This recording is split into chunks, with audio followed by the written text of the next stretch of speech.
شروع اللہ کا نام لے کر جو بڑا مہربان نہایت رحم والا ہے۔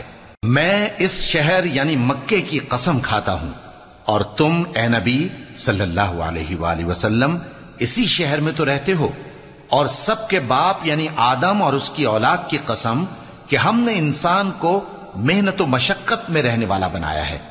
کیا یہ خیال کرتا ہے کہ اس پر کوئی قابو نہ پائے گا؟ کہتا ہے کہ میں نے بہت سا مال برباد کر دیا۔ کیا اسے یہ گمان ہے کہ اس کو کسی نے دیکھا نہیں؟ بھلا ہم نے اس کو 2 آنکھیں نہیں دیں اور زبان اور 2 ہونٹ نہیں دیے؟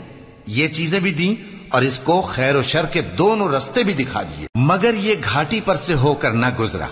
اور تم کیا سمجھے کہ گھاٹی کیا ہے؟ کسی کی گردن کا چھڑانا یا بھوک کے دن میں کھانا کھلانا، کسی رشتہ دار یتیم کو یا مٹی میں پڑے کسی نادار کو۔